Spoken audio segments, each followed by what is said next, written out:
Fossil hunting can be very harsh.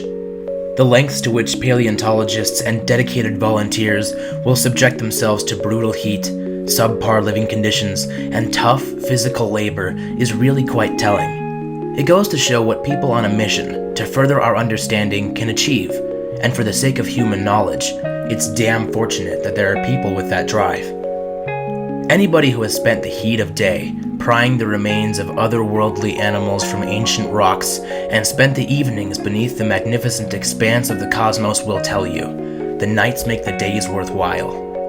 Far from the loud, light-polluted cities, the Badlands, with the nightly presence of the Milky Way, are a reclusive sanctuary of peace.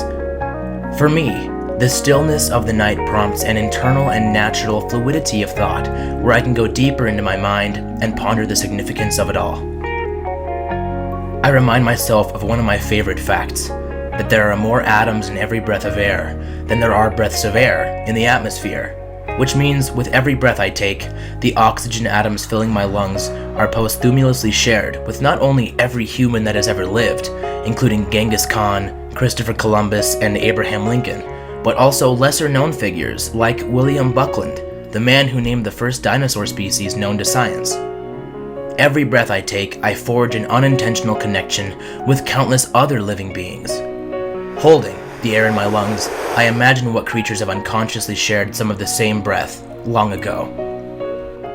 Perhaps some of my oxygen atoms passed through the gills of Metaspriggina, a small, jawless fish that swam the Earth's seas as much as 500 million years ago, which may have been the ancestor of all backboned animals.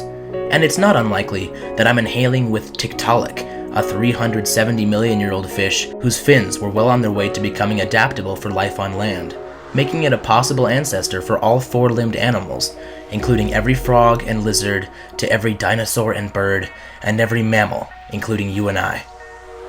And maybe I'm currently sharing air with our small, furry mammal ancestors that lived in the shadow of the great dinosaurs. And maybe, just maybe, I'm sharing the very same air once breathed by some of the dinosaurs in the quarry which I spent my day salvaging.